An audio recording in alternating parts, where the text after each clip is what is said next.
Exercise 13.2 का question number 1 हम लोग देखते हैं। ये इन्वर्स प्रोपोर्शन है। सबसे पहले हम लोग इन्वर्स प्रोपोर्शन समझने की कोशिश करते हैं। इन्वर्स प्रोपोर्शन जो होता है, जैसे हम लोग पिछले चैप्टर में बनाए थे डायरेक्ट प्रोपोर्शन, उसका उल्टा होता है इनडायरेक्ट प्रोपोर्शन। मतलब अगर x directly proportional to y, इसका मतलब है कि अगर x बढ़ेगा तो y भी बढ़ेगा। लेकिन अगर x inversely proportional to y है, इसका मतलब है कि x अगर बढ़ेगा तो y घटेगा, x अगर घटेगा तो y बढ़ेगा। ठीक है, ये चीज़ें आपको समझ में आ रही है। और उसमें हम लोग क्या करते थे, टेबल बना के हम लोग करते थे कि x1 अपॉन y1 बराबर x2 अपॉन y2। ये आपको डायरेक्ट प्रोपोर्शन में होता था। लेकिन इन्वर्स प्रोपोर्शन में ऐसा नहीं होगा। इन्वर्स प्रोपोर्शन में होगा x1 इंटू y1 बराबर x2 इंटू y2। या इसको हम यूँ कहें तो x1 अपॉन x2 बराबर y2 अपॉन y1। ऐसा ही काम करना होगा हमको इन्वर्स प्रोपोर्शन में। ऐसा रिलेशन आता है इन्वर्स प्रोपोर्शन। ठीक है, तो हम लोग पहला नंबर क्वेश्चन देखते हैं। पहला नंबर क्वेश्चन कहता है कि which of the following are in inverse proportion. कहता है इसमें से कौन है जो इन्वर्स प्रोपोर्शन में है। The number of workers on a job and the time to complete the job. कहता है कि ये इन्वर्स प्रोपोर्शन में होगा कि नहीं, तो क्या कि नंबर ऑफ वर्कर, अगर 5 आदमी किसी काम को 10 दिन में कर लेते हैं तो क्या होगा कि अगर आदमी की संख्या बढ़ाएंगे, अगर 10 आदमी बढ़ाएंगे, मैन अगर 10 हो जाएगा तो यही काम अब आदमी दुगुना हुआ तो समय आधा लगेगा, 5 दिन में हो जाएगा, है ना। तो ये जो है, या हम अगर आदमी की संख्या को घटाएंगे, अगर 1 आदमी कर देंगे तो इस काम को होने में 50 दिन का समय लगेगा। तो ये जो पहला स्टेटमेंट है यह है इन्वर्स प्रोपोर्शन में है। तो विच ऑफ द फॉलोइंग पूछ रहा है आर इन इन्वर्स प्रोपोर्शन, तो इसका पहला होगा कि हाँ yes it is in inverse proportion. Second कहता है the time taken for a journey and the distance travel in a uniform speed. तो आप जानते हैं डिस्टेंस बराबर होता है स्पीड इनटू टाइम। अब यहाँ कहता है इन अ यूनिफॉर्म स्पीड, मतलब स्पीड कांस्टेंट है, तो डिस्टेंस और टाइम के बीच में कैसा रिलेशन बनेगा, तो डायरेक्ट प्रोपोर्शन का रिलेशन बनेगा, इन्वर्स का रिलेशन नहीं बनेगा। अगर टाइम बढ़ेगा तो डिस्टेंस भी बढ़ेगा, अगर टाइम घटेगा तो डिस्टेंस भी घटेगा। ठीक है। तीसरा कहता है कि area of cultivated land and the crop harvested. तो इसमें कहता है कि जितना एरिया को आप कल्टिवेट कीजिएगा उतना ही में ना क्रॉप को आप रोप सकते हैं। तो ये भी आपका एक क्या है, डायरेक्ट रिलेशन है। क्वेश्चन नंबर 4 कहता है फर्स्ट का कि the time taken for a fixed journey and speed of the vehicle. तो the time taken for a fixed journey and the speed of a vehicle. तो यहाँ क्या है, डिस्टेंस बराबर क्या होता है, स्पीड इनटू टाइम। तो स्पीड बराबर क्या होगा, डिस्टेंस अपॉन टाइम। अब देखिए यहाँ अगर डिस्टेंस कांस्टेंट है तो स्पीड बराबर 1/t, है ना, या speed inversely proportional to time.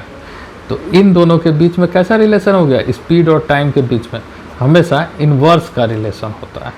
तो पहला नंबर इन्वर्स प्रोपोर्शन का एग्जाम्पल था, 4th नंबर भी इन्वर्स प्रोपोर्शन का एग्जाम्पल। 5th नंबर का था the population of a country and the area of land पर पर्सन। ठीक है, कहता है the population of country and the area of land पर पर्सन। तो इसका मतलब क्या हुआ कि अगर पॉपुलेशन दिया हुआ है, जैसे कि 10 किलोमीटर पर स्क्वायर में अगर 1000 लोग रहता है, तो 1 किलोमीटर पर स्क्वायर में कितना लोग रहेगा, 1000/10, मतलब 100 लोग रहेगा। ठीक है। अब अगर पॉपुलेशन बढ़ जाएगा तो क्या हो जाएगा, पॉपुलेशन बढ़ेगा तो पर लोग रहने वाले की संख्या क्या होगी, अगर population of the country and area of the land पर पर्सन है तो इसमें क्या हो जाएगा, इसमें इन्वर्स का रिलेशन हो जाता है। ठीक है, तो इसलिए पहला, चौथा और पांचवा जो है ये इन्वर्स का रिलेशन है और बाकी सब डायरेक्ट का रिलेशन है। उम्मीद है आपको समझ में आया होगा। Thank you. दूसरा क्वेश्चन कहता है, in a television game show the prize of money is 1 lakh is to be divided equally amount the winner. एक टेलीविज़न गेम शो है जिसमें 1 लाख रुपया का प्राइज मनी है जो बराबर बराबर सभी विनर्स में बांटा जाएगा। Complete the following table and find where the prize money given an individual winner is directly और inversely proportional to number of the winners. अब कहता है कि अगर 1 लाख रुपया ही है, अब जितना विनर होगा उस प्राइज को उसी हिसाब से बांटा जाएगा। तो यह बात बताइए कि क्या यह डायरेक्ट का कभी एग्जाम्पल होगा। यहाँ जो टेबल दिया है उसको देख के भी आप समझ सकते हैं। अगर 1 विनर होगा तो 1 लाख रुपया दिया जाएगा, 2 विनर होगा तो 50,000 रुपया दिया जाएगा। इसका मतलब विनर अगर बढ़ेगा तो प्राइस का मनी क्या हो रहा है, रिड्यूस हो रहा है। इसका मतलब क्या है, इन्वर्स का रिलेशन है। इन्वर्स का रिलेशन है, इसका मतलब क्या हुआ, इसका मतलब हुआ x1 y1 बराबर होगा x2 y2। अब कहता है कि अगर 1 विनर है तो 1 लाख रुपया मिल रहा है, तो यहाँ जो ब्लैंक है 4 विनर है तो कितना रुपया मिलेगा, तो y2 बराबर क्या हो जाएगा, 1 लाख अपॉन 4। तो इसको काट देंगे हम, 25 चौका 100, 25 पे 3 0 हो जाएगा, तो ये हो जाएगा 25,000 रुपया। तो इसका मतलब पहला में क्या आंसर आएगा, 25। दूसरा फिर उसी तरह से होगा कि x1 y1 बराबर x3 y3। जब 1 विनर है और 1 लाख रुपया दिया जा रहा है तो 5 विनर होगा, y3 रुपया दिया जाएगा। तो y3 बराबर क्या हो जाएगा, 1 लाख बटा 5 और ये कट जाएगा, 20 पचे 100, 20 पे 300 ना, तो ये हो जाएगा 20,000, 20,000 रुपया। फिर अगला कहता है कि अगर 8 विनर हो तो प्राइस का मनी क्या होगा, तो फिर यही हम लोग काम करेंगे। x1 y1 बराबर x4 y4। तो x1 y1 क्या है, 1 इंटू 1 लाख इक्वल्स टू क्या हो जाएगा आपको 8 इंटू y4। ठीक है, तो y4 इक्वल्स टू क्या हो जाएगा, 1 लाख अपॉन 8। तो इसको काट देंगे हम लोग 8 से काट देंगे तो 8 एकम 8। ठीक है, इसमें बचेगा 2, 8 दूना 16, 12,500, 125 मरतबे कट जाएगा, ये हो जाएगा 12,500 रुपया। फिर अगला क्वेश्चन आपसे कहता है कि अगर 10 विनर हो तब क्या होगा, तो फिर वही काम करेंगे। x1 y1 बराबर x5 y5 है ना, तो क्या हो जाएगा 1 into 1 lakh equals to 10 into y5। तो y5 इक्वल्स टू हो जाएगा 1 इंटू 1 लाख अपॉन 10, 0 से 0 कैंसिल हो जाएगा, तो y5 हो जाएगा 10,000 रुपये। ठीक है, समझ में आ रहा है।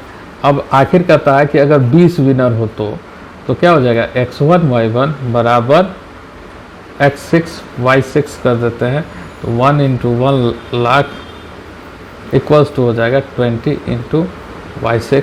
तो y6 इक्वल्स टू हो जाएगा 1 लाख अपॉन 20।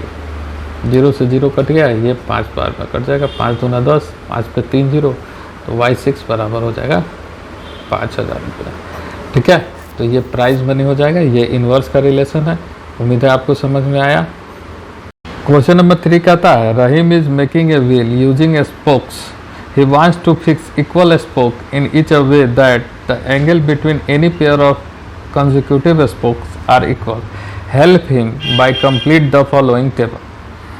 अब एक टेबल दिया है, फिगर भी दिया हुआ है, कहता है नंबर ऑफ स्पोक 4, तो angle between pair of consecutive spoke is 90 degree. Number of spoke 6, तो angle is 60 degree. Number of spoke 8 तो एंगल इज वाट, 10 तो वाट, 12 तो वाट। तो आप देख रहे हैं नंबर ऑफ स्पोक बढ़ रहा है तो एंगल घट रहा है। 4 से 6 हुआ तो 90 से 60 हुआ। इसका मतलब क्या हुआ कि इसमें क्या है, इन्वर्स का रिलेशन है। इसमें क्या है, इन्वर्स का रिलेशन है। तो हम क्या करेंगे, हमको क्या करना है कि अगर 4 है तो 90 है, 6 है तो 60 है, तो 8 है तो क्या है वो होगा, मान लीजिए इसको मान लेते हैं y1। अगर 10 है तो क्या होगा, इसको मान लेते हैं y2। अगर 12 है तो क्या होगा, इसको मान लेते हैं y3। तो इसका मतलब क्या हुआ कि इन दोनों का प्रोडक्ट, इन्वर्स में क्या होता है, इन दोनों का प्रोडक्ट 4 × 90 बराबर क्या होगा, 8 × y1। तो इसका मतलब y1 बराबर क्या हो जाएगा, 4 × 90 अपॉन 8। 4 2 जा 8, 290 जा 45 डिग्री। तो ये हो जाएगा y1 इक्वल्स टू, y1 बराबर हो गया आपका 45 डिग्री। तो इसका वैल्यू आ गया आपको 45 डिग्री। अब सेकेंड वाले के लिए हम करेंगे, सेकेंड वाले के लिए भी वही काम करेंगे। क्या करेंगे हम लोग करेंगे 4 × 90 equals to 10 × y2। Inverse relation है तो ऐसा ही बनेगा। तो y2 इक्वल्स टू क्या हो जाएगा, 4 × 90 अपॉन 10। तो 0 से 0 कैंसिल हो गया, तो 9 4 जा 36, 36 डिग्री हो जाएगा। तो y2 बराबर 36 डिग्री। तो ये हो गया 36 डिग्री। अब y3 के लिए हमको करना है तो फिर वही काम हम लोग करेंगे। 4 × 90 इक्वल्स टू 12 × y3। ठीक है, तो ये y3 इक्वल्स टू हो जाएगा 4 × 90 अपॉन 12। तो ये हो जाएगा 4 × 12 और 30 × 90, 30 डिग्री। इसका मतलब क्या हो गया, y3 इक्वल्स टू हो जाएगा 30 डिग्री। यही आपका आंसर हो जाएगा। क्वेश्चन में ही आगे दिया हुआ है कि are the number of spokes and angle form between the pair of consecutive spokes are in inverse proportion. तो पहले ही देखे हैं कि नंबर ऑफ स्पोक अगर बढ़ रहा है तो एंगल क्या हो रहा है, घट रहा है। तो yes, it is in inverse proportion. Second कहता है calculate the angle between a pair of consecutive spokes on a wheel with 15 spokes. कहता है कि अगर 15 स्पोक हो तो उसके बीच का एंगल क्या होगा। तो वही होगा, हम लोग को क्या करना है, 4 × 60 बराबर 15 × y कर देंगे। तो y बराबर क्या हो जाएगा, 4 × 60 बटा 15, 15 चौका 60, तो क्या हो जाएगा 16 डिग्री, 16 डिग्री हो जाएगा इसका आंसर। अब कहता है how many spoke would be needed if the angle between a pair of consecutive spoke is 40 degree. कहता है अब एंगल दिया हुआ है तो 4 × 60 इक्वल्स टू हो जाएगा, एंगल कितना आपको दिया हुआ है कि 40 डिग्री, 40 डिग्री का एंगल दिया हुआ है। तो 4 × 60, नंबर ऑफ स्पोक हम x मान लेते हैं। तो x बराबर हो जाएगा 4 × 60 बटा 40, 4 दहाई 40, 0 से 0 कट गया। तो x बराबर हो जाएगा 6। मतलब 6 स्पोक आपको चाहिए अगर एंगल आप 40 डिग्री रखते हैं तो। ठीक है। क्वेश्चन नंबर 4 कहता है if a box of sweets is divided among 24 childrens they will get 5 sweets each. एक स्वीट्स का बॉक्स है जो जिसमें से 24 बच्चों को 5-5 स्वीट्स दिया जाता है। How many would each get if the number of children is reduced by 4। अब लोगों को कितना स्वीट्स दिया जाएगा अगर 4 बच्चे कम हो जाएंगे। तो इसको हम लोग स्टेटमेंट में लिख देते हैं 24 स्टूडेंट्स है, ठीक है, चिल्ड्रंस है, तो कितना कितना स्वीट्स मिलता है, 5-5 स्वीट्स मिलता है। अब कहता है 4 कम हो जाता है तो 24 से 4 घटा लेंगे तो कितना हो जाएगा, 20 स्टूडेंट चिल्ड्रंस हो जाएगा। ठीक है, चिल्ड्रंस है तो कितना कितना स्वीट्स मिलेगा। तो हम जानते हैं क्या होगा, इन्वर्स रिलेशन में इन दोनों का प्रोडक्ट और इन दोनों का प्रोडक्ट आपस में बराबर होता है। इसका मतलब क्या, 24 × 5 इक्वल्स टू 20 × x। इसका मतलब क्या हो जाएगा, x इक्वल्स टू 24 × 5 अपॉन 20, 5 4 जा 20, 4 6 जा 24। इसका मतलब 6 स्वीट्स मिलेगा। अगर हम लोग 4 बच्चे को कम कर देंगे तो कुल मिला के 6 स्वीट्स सबको मिलेगा। नंबर 5 कहता है a farmer has enough food to feed 20 animals in his cattle for 6 days। कहता है एक किसान है, उसके पास 20 जानवरों को खिलाने के लिए 6 दिन का चारा है। How long would the food last if there were 10 more animal in his cattles. अब 10 और जानवर अगर उसके यहाँ आ जाते हैं तो वह खाना कितने दिन तक चलेगा। तो क्या कहता है कि 20 एनिमल्स के लिए उसके पास 6 दिन का खाना है। अब अगर 10 मोर आ गया तो 20 एनिमल्स उसके पास है, 20 + 10 तो अब कुल कितना हो गया, 30 एनिमल्स हो गया। तो कहता है 30 एनिमल्स अगर आ गया तो यह खाना कितने दिन तक चलेगा। तो यह खाना x डेज तक चलेगा। और हम जानते हैं इन्वर्स रिलेशन में क्या होता है, इन्वर्स रिलेशन में क्या होता है कि इन दोनों का प्रोडक्ट और इन दोनों का प्रोडक्ट बराबर होता है। इसको हम लोग ऐसे लिख सकते हैं, 20 एनिमल्स 6 डेज तो 30 एनिमल्स x डेज। तो अब क्या हो जाएगा, इन दोनों का प्रोडक्ट आपस में बराबर होगा। इसका मतलब 20 × 6 = 30 × x। तो इसका मतलब क्या हो जाएगा, x = हो जाएगा 20 × 6/30, 0 से 0 कैंसिल होगा, 3 × 2 = 6 बराबर हो जाएगा 2 × 2 बराबर हो जाएगा 4 डेज। यही आपको निकालना था, यही आपका आंसर हो जाएगा। क्वेश्चन नंबर 6 कहता है कि contractor estimate that 3 person could revive Jasminder's house in 4 days. एक कॉन्ट्रैक्टर है, वो एस्टिमेट करता है कि 3 आदमी जसमिंदर के घर को 4 दिनों में ठीक कर सकते हैं, रिपेयर कर सकते हैं। If he use 4 person instead of 3, how long should they take to complete the job. कहता है अगर वह 3 आदमी की जगह 4 आदमी को लगाता है तो काम कितना दिन में कंप्लीट हो जाएगा। ठीक है, तो कुछ भी नहीं करना है ना, आपको स्टेटमेंट को एकदम अच्छे से लिख लेना। कहता है कि 3 पर्सन्स कितना दिन में काम को कर सकता है, 4 दिन में कर सकता है। लेकिन 3 पर्सन के जगह वह 4 आदमी को लगाता है तो काम कितने दिन में ख़त्म होगा, तो काम x डेज में ख़त्म होगा। ठीक है, काम ख़त्म होगा x डेज में। तो अब क्या हो जाएगा, ये इन्वर्स प्रोपोर्शन है, मतलब इसका मल्टीप्लिकेशन और इसका मल्टीप्लिकेशन आपस में बराबर होगा। इसी को हम इस तरह से भी लिख सकते हैं कि 3 पर्सन्स, या आप लिखिए पर्सन्स और डेज। पर्सन्स में कितना है, 3 है, तो समय कितना लगता है, 4 दिन। अब पर्सन में कितना है, 4 है, तो समय कितना लगेगा, x दिन। मतलब इन दोनों का मल्टीप्लिकेशन इन दोनों के मल्टीप्लिकेशन के बराबर होगा। इसका मतलब 3 × 4 = 4 × x। इसका मतलब क्या हो गया कि x बराबर 3 × 4/4।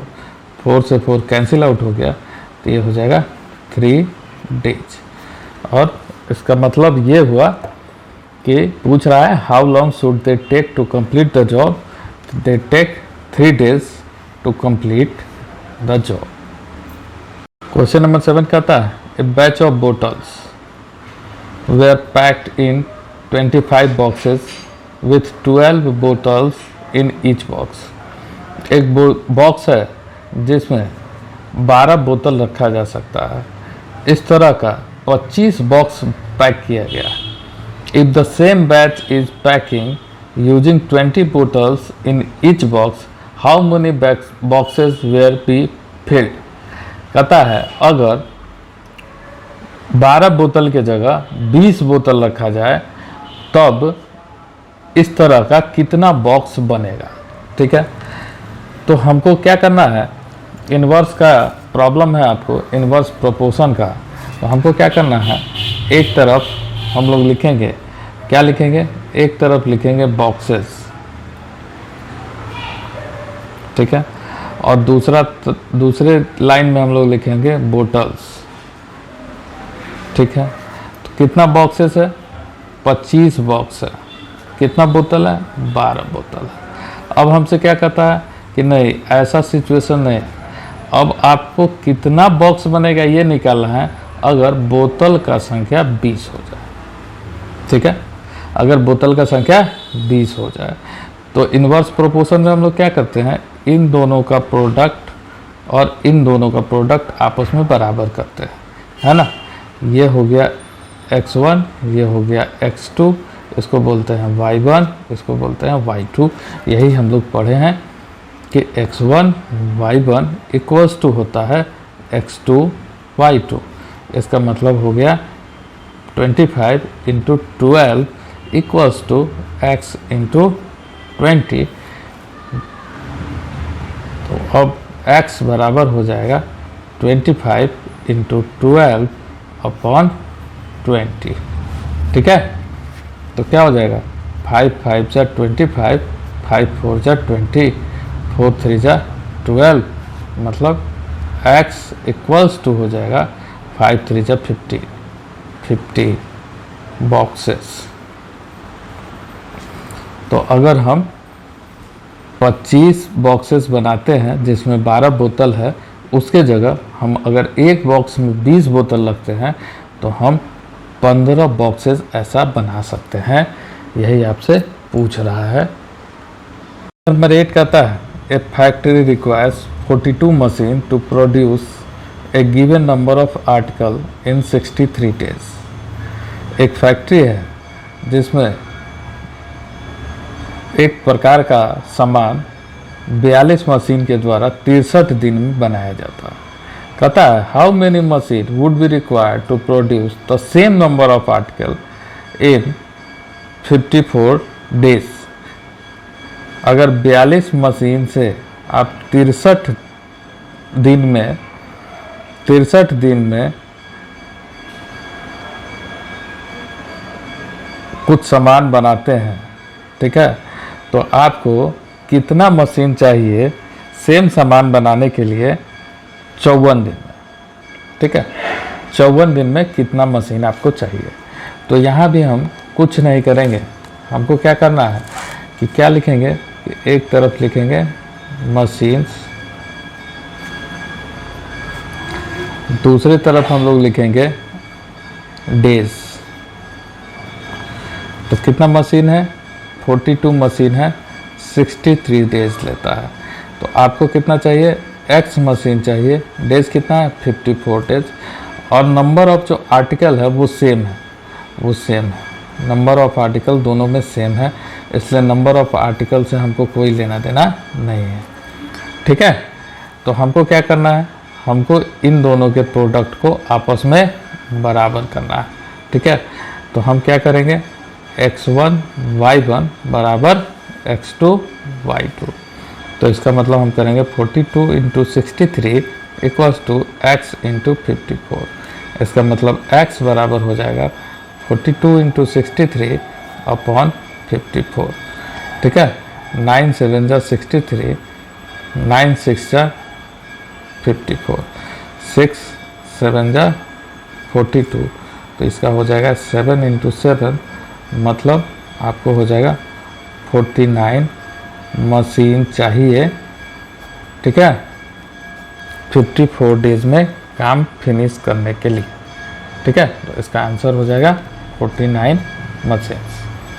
नंबर 9 कहता है कि a car takes 2 hour to reach a destination by travelling the speed of 60 kilometre per hour. एक कार है जो 60 किलोमीटर प्रति घंटा के चाल से किसी जगह पे पहुंच जाता है। How long will it take when the car travels at the speed of 80 kilometre per hour. अब 80 किलोमीटर पर आवर के स्पीड से चल रहा है, स्पीड बढ़ गया तो स्पीड और टाइम के बीच में, ठीक है, स्पीड और टाइम के बीच में डिस्टेंस बराबर होता है स्पीड इंटू टाइम। तो स्पीड बराबर होगा डिस्टेंस अपॉन टाइम, मतलब speed is inversely proportional to time. इसका मतलब क्या हुआ कि स्पीड और टाइम के बीच में इन्वर्स का रिलेशन होता है, स्पीड और टाइम के बीच में इन्वर्स का रिलेशन होता है। तो हम फिर से कुछ भी नहीं करेंगे, अपना वही तरीका यूज करेंगे, एक तरफ लिखेंगे आवर्स, दूसरी तरफ लिखेंगे स्पीड। आवर्स में दिया हुआ है 2, तो स्पीड है 60। अब आवर्स हमको निकालना है अगर स्पीड है 80, ठीक है। तो ये क्या होता है x1, ये क्या होता है x2, ये क्या होता है y1 और ये होता है y2। इसका मतलब x1 y1 इक्वल्स टू होता है x2 y2, इन्वर्स रिलेशन होता है। तो ऐसा ही सिचुएशन आता है, मतलब 2 into 60 equals to x into 80। इसका मतलब हो गया कि x बराबर 60 इंटू 80, सॉरी x बराबर 2 इंटू 60 अपॉन 80। ये 0 से 0 कैंसिल हो गया, 2 4 जा 8, ठीक है, 2 3 जा 6, 2 2 जा 4, तो ये हो जाएगा 3/2 आवर्स। और 3/2 आवर्स का मतलब कितना हो गया, इसको अगर डिवाइड करेंगे तो 1/2 आवर्स मतलब 1 घंटा, और 1/2 को हम 60 से गुना कर देंगे तो ये मिनट दे देगा। तो ये हो जाएगा 1 घंटा 30 मिनट, 30 मिनट, ठीक है। तो ये हमारा आंसर हो जाएगा। क्वेश्चन नंबर 10 का था कि 2 person could fit a new window in a house in 3 days। 2 आदमी एक नया विंडो को किसी घर में 3 दिन में लगा सकता है। इसका पार्ट 1 कहता है if one of the person fell ill before the work started how long would the job take now. कहता है कि एक आदमी काम शुरू होने से पहले अगर बीमार हो गया तो काम कितना दिन चलेगा। तो कुछ नहीं, हम लोग को क्या करना है, मैन चाहिए, है ना, यानी कि पर्सन, मैन है 2, तो वर्क कितना दिन चलता है, डेज 3 दिन चलता है। तो अब कहता है एक आदमी बीमार हो गया तो एक आदमी बच गया, तो काम कितना दिन चलेगा, x दिन चलेगा। तो इन्वर्स के रिलेशन से क्या होता है x1 y1 equals to x2 y2, ठीक है। तो इसका मतलब 2 into 3 equals to 1 into x. तो इसका मतलब क्या हुआ कि इसका मतलब हुआ x बराबर 6 डेज। तो अगर एक आदमी बीमार हो गया तो यह काम कितना दिन चलना है, 6 दिन चलना है। इसी का सेकेंड पार्ट कर रहा है कि how many person would be needed to fit a window in 1 day, ठीक है। सेम क्वेश्चन है। सेकेंड पार्ट 10 का सेकेंड पार्ट करता है कि पहले तो जो था वो सिचुएशन कि पर्सन जो है 2 है तो डेज कितना लगना है, 3 लगना है। अब इसमें कहता है कि अगर काम एक ही दिन में समाप्त करना है तो कितने आदमी चाहिए, तो x आदमी चाहिए, ठीक है। तो फिर वही काम करेंगे हम लोग, क्या करेंगे, x1 y1 बराबर x2 y2 करेंगे। इसका मतलब क्या हुआ 2 इंटू 3 बराबर x इंटू 1। तो इसका मतलब क्या हुआ x बराबर 6। हमको कितना निकालना था, पर्सन्स निकालना था। तो ये 6 पर्सन्स या 6 मैन, ये हमारा क्या हो जाएगा, आंसर हो जाएगा। ये इसका सेकेंड पार्ट कहता है। क्वेश्चन नंबर 11 कहता है ए स्कूल हैज़ 8 पीरियड्स। किसी स्कूल में 8 पीरियड है एक दिन में, ईच ऑफ 45 मिनट्स ड्यूरेशन, सभी का 45 मिनट समय है। How long would each period be if the school has 9 periods a day.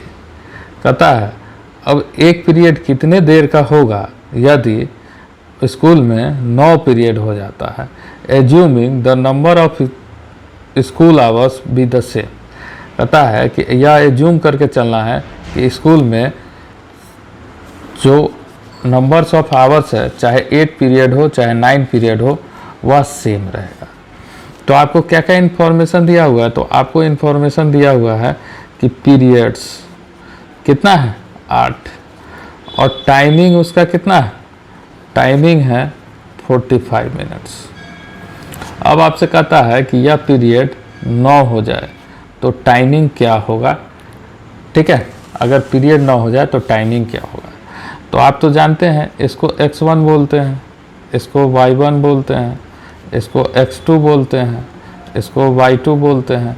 चूँकि यह इन्वर्स का रिलेशन है, तो इन्वर्स के रिलेशन में क्या होता है, x1 y1 बराबर होता है x2 y2 के। ठीक है, तो इसका मतलब 8 गुना 45 बराबर होगा 9 गुना x के। इसका मतलब x बराबर हो जाएगा 8 गुना 45 बटा 9। तो 9 पचे 45, तो ये हो जाएगा x का वैल्यू क्या आएगा आपको 40 मिनट्स। मतलब अगर उस क्लास में 8 के जगह अगर 9 पीरियड हो जाए और टाइमिंग चेंज ना हो, तो अब जो होगा एक पीरियड 40 मिनट का होगा। पहले यही पीरियड 45 मिनट का होता था, अब यह पीरियड 40 मिनट का होगा।